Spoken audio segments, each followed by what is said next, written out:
Thanks everybody for joining and welcome to today's use case steering team of ONOS.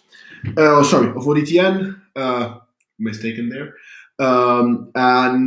First of all, I just want to thank everybody who replied to the poll for the dinner at OFC. I still have to compute the results, and I'll send out an email to like the day.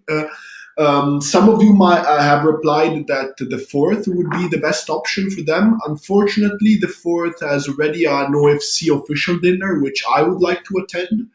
And I put it there before knowing of this, so I might have to send an email around and see whose availability and what time. But thanks for replying. I look forward to seeing you. So that was done.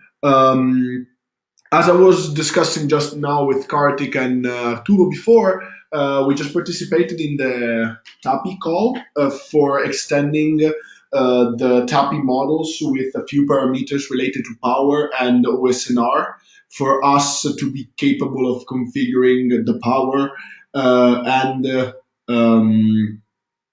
creating an end-to-end OSNR calculation in order to achieve the path with the best effort.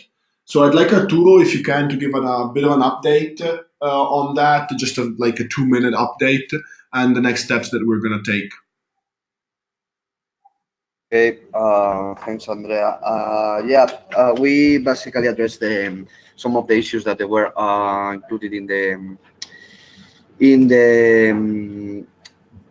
in the TAPI issues list. The main one, it was the one related to the inclusion of the physical impairment validation when creating in a disaggregated environment the network media channel connectivity service apart from the information of the transponder. So regarding this issue, we have we have presented a first attempt of a solution for this, some sort of parameters that maybe could be included in the models in order to attempt to have a more finer grain specification of how the physical impairments can be assured when you are requesting a network media channel apart from the signal in a disaggregated environment like ODTN. And the conclusion was that there were a lack of definition of the parameters proposed. And well, there are some doubts there regarding which is the meaning of those parameters, and we have been discussing on maybe missing parts that they were founded during the discussion. So my take here will be to do a step back and try to maybe insert a use case slide before in order to clear state which is the purpose and the workflow that we are trying to address here. And based on that, try to extend the description of the parameters proposed in order to have more proactive discussion next week. So yeah, next action point will be to work during this week in order to come back next week into the call with a more finer definition of the proposal. And the second issue that we touched, because there were no much more time on the call, was related to the UID, and the answer here given by Karthik was that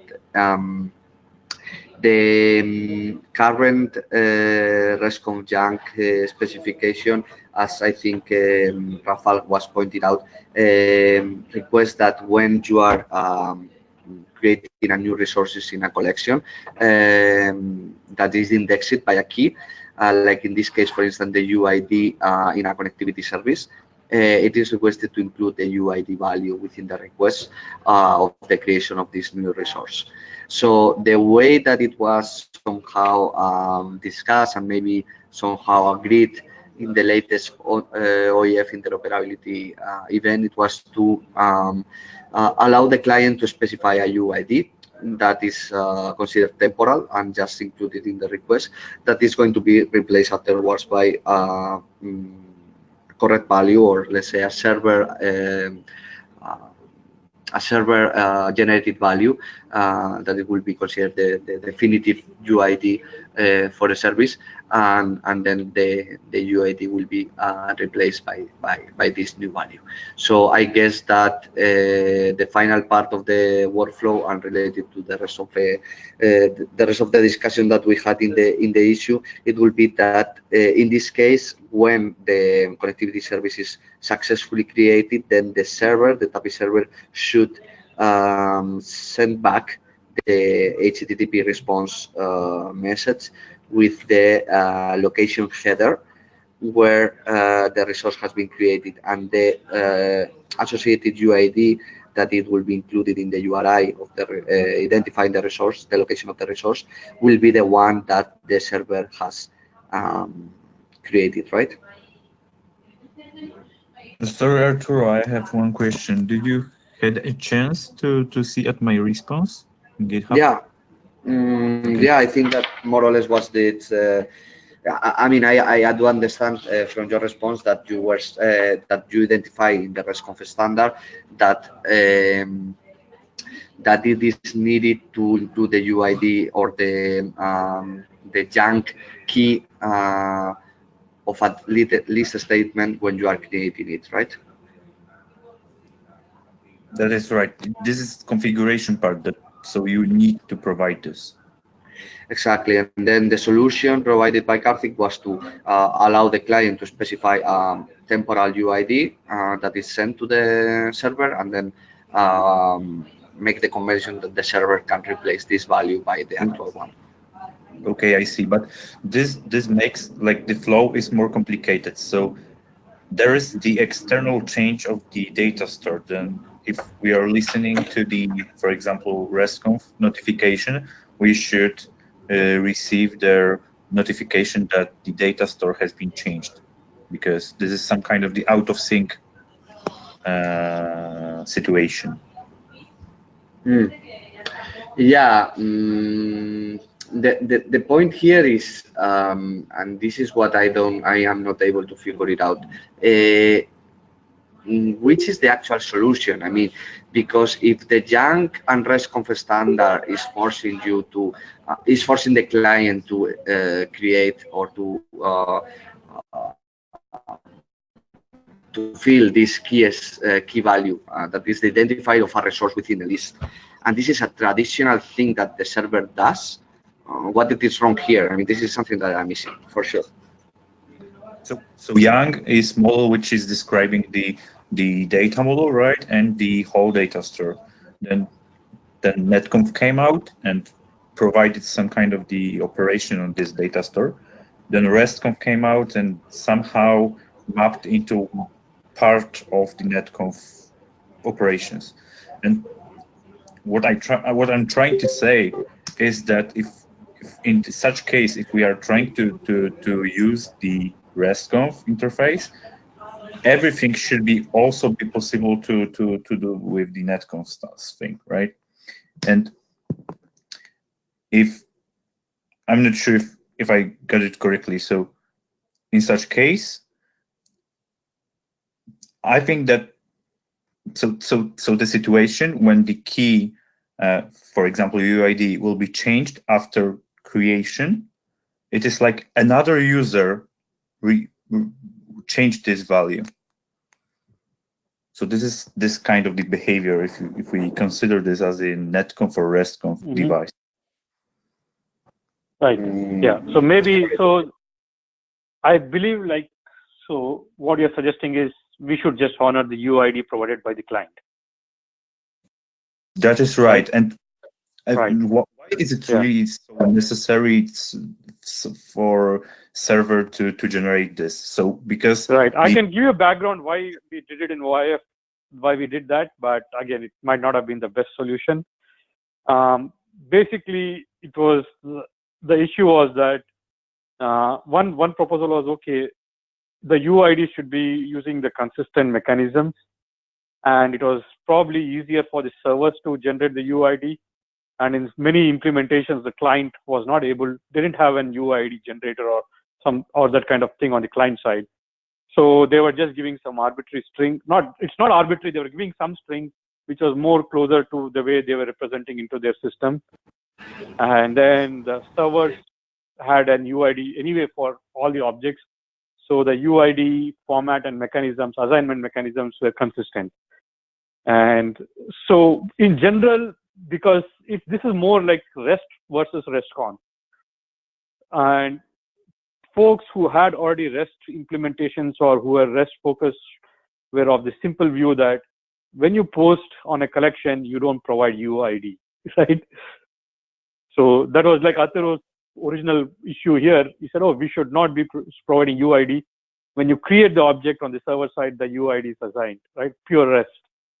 So this was kind of a compromise between both, right? Between Yang, trying to satisfy Yang, but we didn't think about netcon. So we are trying to say, okay, now Yang requires a key and it has to be configurable. So we provide something, but when the actual instance is created on the server side, the object created is based on the server's UID assignment mechanism.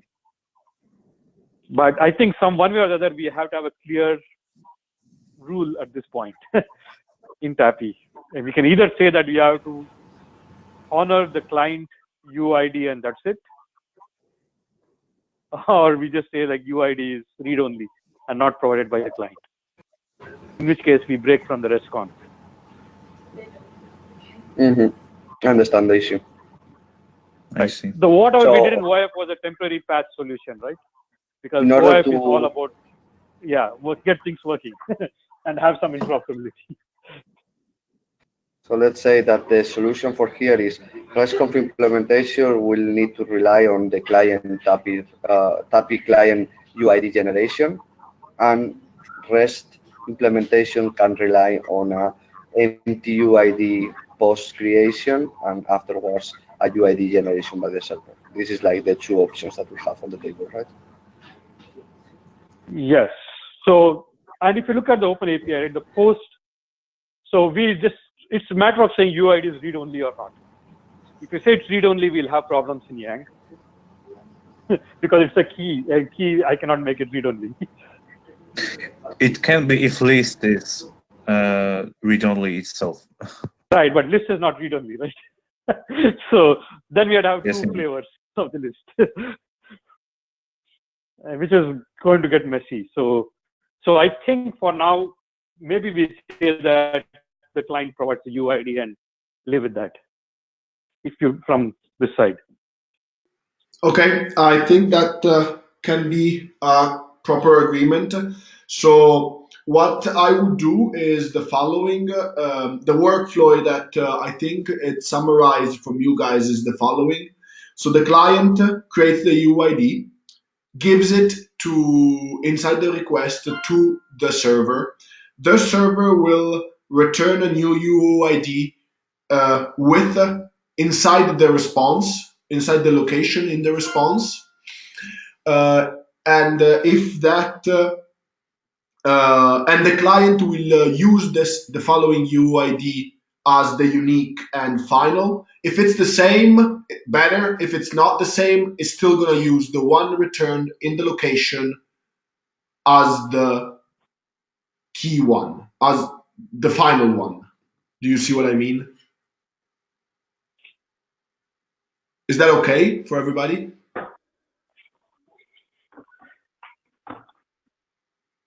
I'm not sure. So there are two UIDs, or sorry, I didn't get you.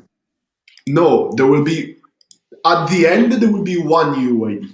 But since the agreement is that the client should provide a UID, the workflow that I see is that the client generates this UID, it gives it to the server either uses it as a UID or changes it. In either case, it will return a UID in the location, in the response to the client, and the client will use that location given UID as the final one. Is that correct? So no, what Rafal is saying is server should not change it. Well, the correct behavior is just take whatever is given. That's even better to me. But I think that it should still be contained in the location in the end. Yeah, it will be. Mm-hmm. It is also part of the RESTconf specification. Yes, but then the server will not change it. That's perfectly fine, but it will be contained in the location. Okay, so I think we can work with this. I'll make sure I implement it in the driver inside ONOS for us. So thanks for that. Okay, any other points that we needed to make from the topic call, Arturo? No, we just covered this too. Okay. Karthik, do you have any update on 2.2? Anything you want to share? Right now, I don't have an update, but I believe it will be delayed anyways by a few weeks. Okay, sure. The first RC is still not out, so. Okay. And one of the reasons I was waiting to see what we decide on the photonic parameters, but I'm not sure that photonic updates from Arturo will make it 2.2. I mean, I don't know yet. I'll probably will wait till next week to see how it goes. I don't know, Arturo, what is your feeling on that? Actually, I didn't follow that much, which were the major, let's say, augmentations in the models done for this topic 2.2. I don't know if there is a list of changes that I can follow. Maybe I will have more information. No. What I was asking is, what is your feeling? I was waiting on to see what would happen with your proposal. So what is your feeling? Do you think you would like to get your updates of the parameters that you defined into 2.2, and do you think it can be done? And that was my question. Okay, then which is the target date for the release of the 2.2? Let's say mid-Feb. Yeah, I wish it could be included in the next release actually, but I don't know if it is going to be possible really. I mean, I can make a proposal and I can even submit a pull request, but I don't know if it is going to be accepted or not. I think there is no, more than pull request. No, like if you can define those attributes and parameters as well as provide the use case. So you provided a solution, but what you're looking for is 1 or 2 slides on what the use case is, which I think should be easy. Okay, I will try to. If you can define those attributes, at least I believe the power ones should be fairly uncontroversial. OSNR has always been controversial in optical or photonic standardization for years, many years, right from the AS1 times. And I have been in so many of those control plane discussions. OSNR is always controversial, but power should be okay. Okay, then let's do this. I would really like to have this in 2.2 because otherwise it becomes a little bit too much of a shift from maybe 2.1 to 2.3. So I would prefer to have this in 2.2, but let's strive for it and let's try to make it a push. Maybe we can put it inside RC2. Maybe we can jump some hoops. But let's see how next week's discussion is going to follow up on this. And let's the 2 slides on the use case can help us on that. Let me also ask a general question. Is this universally agreed within this ODTN project that these attributes are needed and supported? I mean, that's one important thing that we have, because we do have, say, ADVA, we have, I don't know, Stefan said he will join, but he's not here, Infinera and Nokia. So if we can get, I mean, the general question would be like, is this agreed here? These attributes that we'll support from ODTN side. So that is going to be a more powerful statement anyways. If I may speak from a personal point of view, not necessarily from a Nokia Bell Labs point of view, this is certainly something very interesting to discuss and to to evaluate how much we can include some physical impairment at the interface level, but this will need to be discussed, and we may should have some discussion to understand the complexity of exchanging these physical parameters, especially in a multi-vendor environment. This is my point, my remarks I will do here on that. Right. But I think it's an important point. How much we can progress on that for a single vendor domain. I think it's there are some it's not in fact this is not where the challenge is, but in a multi-vendor environment, I think there are still definition. I think it was as mentioned by Arturo pointed, there is a lack of definition of the parameters. This is one point, and after that, how we can agree on the definition of these parameters is another point, and this is where we need to have some discussion and to stabilize the things in this part. Mm-hmm. Also to reference on the different point that Andrea suggested in terms of liaison, maybe type GNPY or PSC working group may be also inputs that we may consider for progressing on this side. Yeah. So what I was proposing maybe at the beginning of the call, not officially, but I was just brainstorming, is that we have an ODTN extensions for some of the attributes which are very experimental, right? And we can evaluate it here. We can try it out before we push to TAPI, because once it goes to TAPI, it sort of implies that it's kind of standard. So even if it's experimental, it should be more closer to standard. So some things maybe we should say, okay, some of these attributes are fairly non-controversial. We know how it works. So yes, TAPI, please consider this.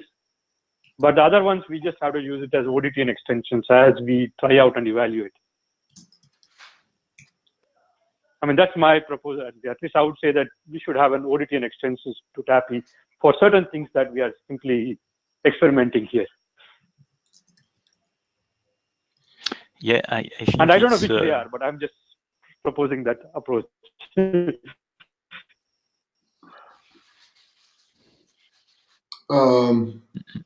Does anybody have any other thoughts?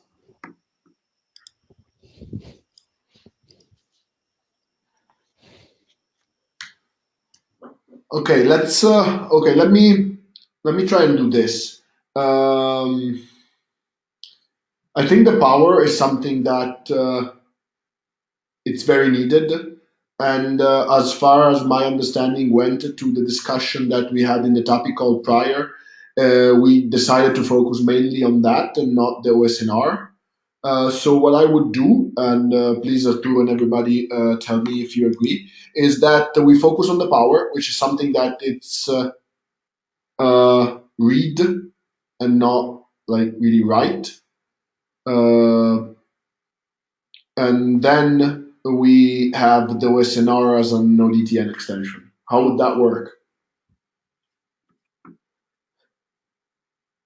Okay, at least yeah, I think this is worth it to move forward. So if it is easier that we can get the power specification in this next release, please we will move forward on this. So I agree.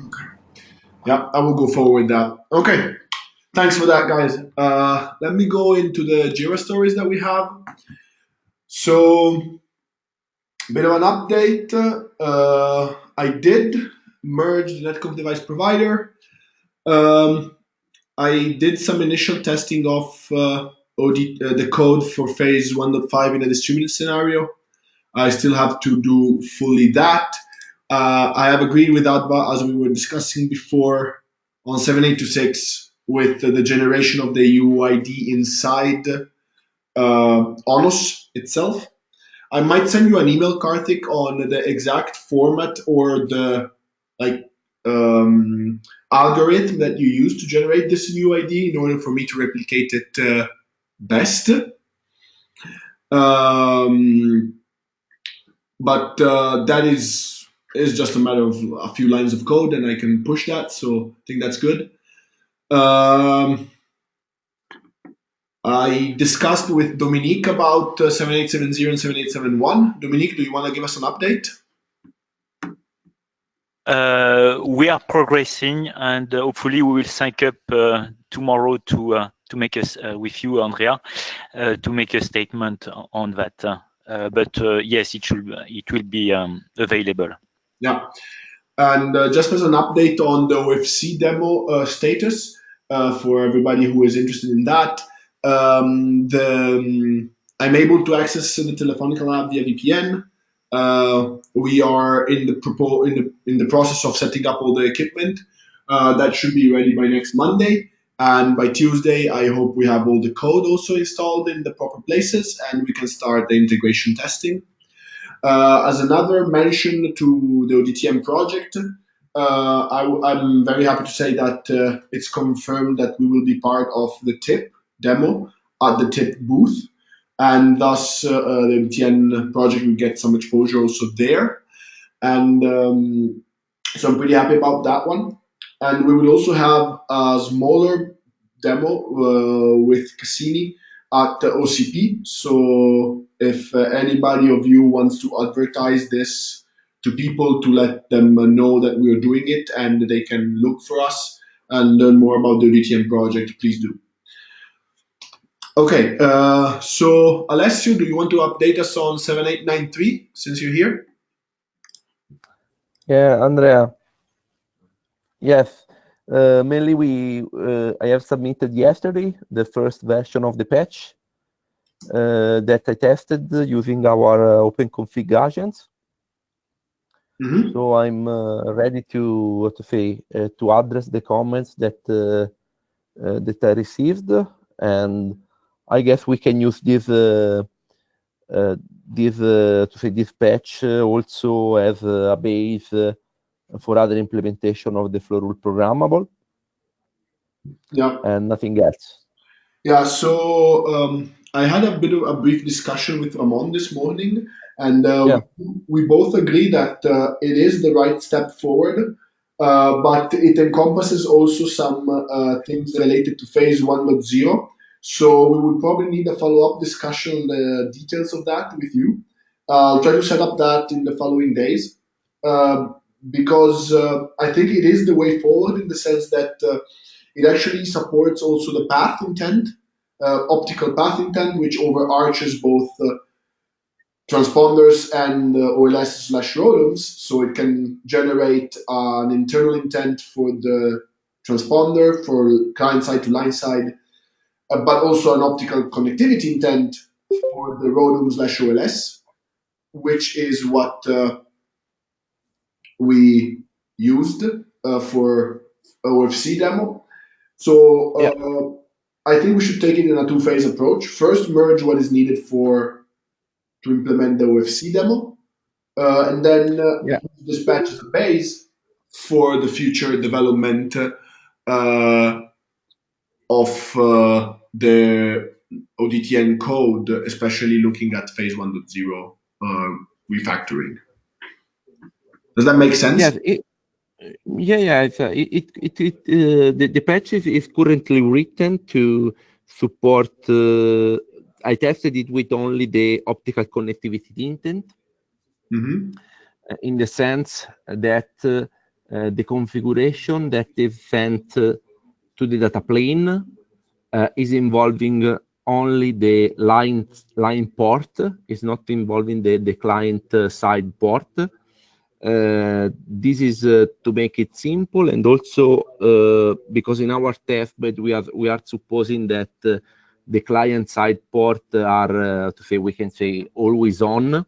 So when you activate the line side, automatically you have all the client mapped on that transponder directly connected to the specific line port. Okay. I don't know. So this is a first step, and I guess it's in line with the approach that we used that you mentioned. Obviously, we can discuss and to try to fix all the points and to verify if I'm going in the right, so doing the right assumption. Okay. Yeah. Let's do that, and let me also discuss with you and Ramon on a separate call. I have some doubts about some things, but let's discuss after. Okay. Okay. But thanks for the patch. I'll be sending some comments on it and sending you a few other thoughts. So that was all on my side. I think that we already had a discussion on the power configuration in the SNR in the previous part of the call. Do you guys have any other thoughts, any other comments?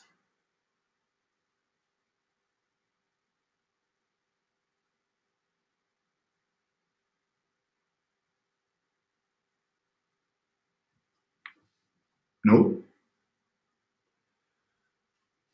Okay, then if not, I think today we can break early. And I would ask Arturo to prepare those few slides for the discussion of the use case inside the Tapicon. And I'll make sure to discuss this element of the patch with Alessio and Ramon to understand some components that some changes that you made in there